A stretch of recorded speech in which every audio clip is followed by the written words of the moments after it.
Okay, picture this. It's a Monday morning, you've got your coffee, you're settling in, and all your dashboards are just a beautiful, beautiful green. Everything is good, the week is starting off just right, and then it happens. First, a few messages trickle in on your phone. Then it's a flood. Your team, your friends, everyone's saying the same thing. Huge services, the very backbone of how we work and live online, they're just gone. You can feel this collective digital panic starting to brew. It's like the internet just decided to take the day off without telling anyone. But here's the part that's really messing with your head. You check your own systems, and everything looks perfect. Your servers? Healthy. Your apps? Running smoothly. No alarms, no red lights, nothing. The fire isn't in your house, but you look out the window and the whole world seems to be burning. That's the question, isn't it? It sends a chill down the spine of every single engineer. If your stuff is fine, but nothing out there is working, what just broke? Well, let's dive in, because the culprit is almost always hiding in plain sight, something we use every second of every day, but almost never think about. So our prime suspect in pretty much all of these giant, mysterious outages is the domain name system. You've probably heard it called DNS. It's one of the oldest, most foundational parts of the internet, and its job sounds deceptively simple.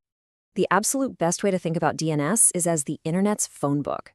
See, when you want to go to a website, you type in a name like example.com, because, well, that's easy for us humans to remember. But computers, they don't speak in names, they speak in numbers, IP addresses to be specific. DNS is the magic that looks up that name and gives your browser the right number to dial. Seriously, without it, the internet is just a city with no street signs. You wouldn't get anywhere. And that whole lookup process is this incredible, super high-speed journey.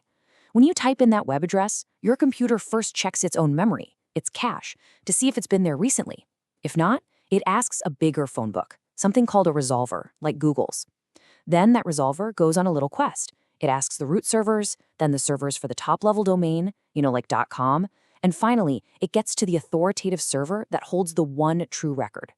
Only then does the correct IP address get sent all the way back to your browser so it can finally connect. And the crazy part? All of this happens in the blink of an eye. So when this lightning-fast, totally invisible system fails, the consequences are anything but small. Let's open up a couple of case files to see just how bad a DNS failure can really get. Do you remember back in October 2016, a massive DNS provider named Dyn got hit with a huge cyber attack? And the result? This list of sites you see here, and literally hundreds more, just vanished. They were gone, unreachable for hours for millions of people. Their servers were totally fine. Your internet connection was fine. But the phone book they all used was under attack, so nobody could look up their number.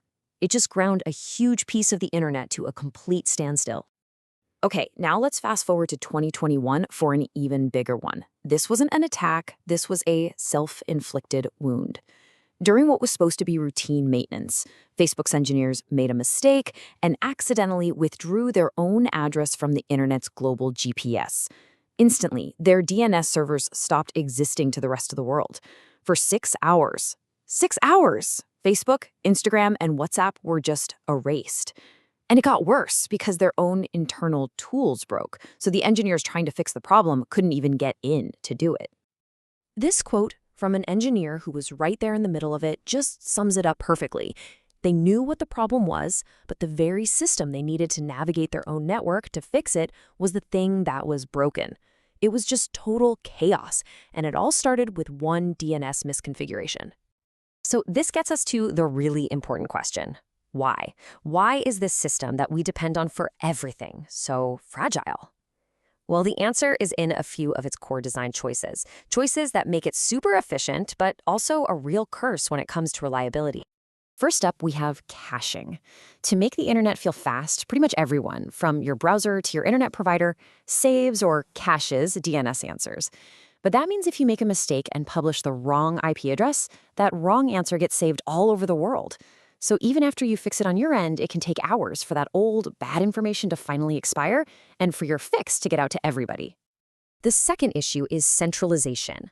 We love to think of the internet as this amazing, decentralized thing. But the truth is, a huge number of companies all rely on just a handful of big DNS providers. It creates these massive single points of failure. Just like we saw with that Dyn attack, if one of those giants has a bad day, a huge chunk of the internet feels the pain. And finally, the third fragility, and this might be the most terrifying one of all, is simple human error. One typo, a single typo in a config file, one wrong command, one setting that's off, and poof, you can instantly disconnect a global service from billions of users. The system is incredibly powerful, but boy, is it unforgiving. This quote from an engineer is just the perfect real-world horror story. They were doing a migration, so they lowered their DNS time to live, the TTL. The TTL basically tells the rest of the internet how long to remember their address before asking again. They set it really low for the migration, but then they forgot to change it back.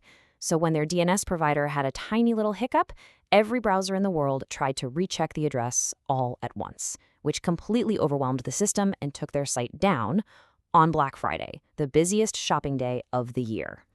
Ouch! Okay, so we've seen the crime scene, we understand the motive. That's a lot of doom and gloom. But the good news is, you are not helpless here. There are absolutely concrete steps you can take to defend against this stuff. It is all about building resilience.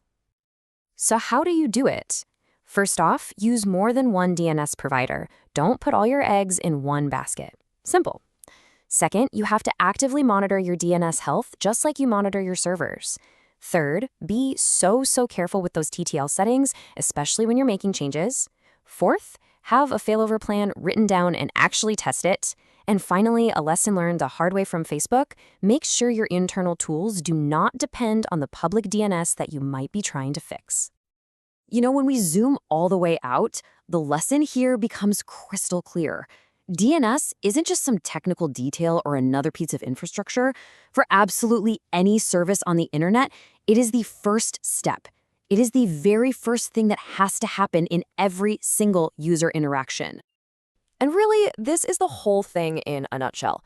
For anyone who builds or runs anything online, from a tiny personal blog to a massive global company, this quote says everything. You have to treat DNS like your business depends on it, because it absolutely 100% does. It's the front door to your business. And if that door is locked, or if no one can find your address, it doesn't matter how amazing everything is on the inside. So the next time you see that wave of outage reports washing across the internet, I want you to think about this question. It's the question that reminds us of this quiet, surprisingly fragile foundation that our entire digital world is built on. Your systems might be perfect, your code can be flawless, your uptime impeccable, but none of it matters if the internet's phone book has lost your number.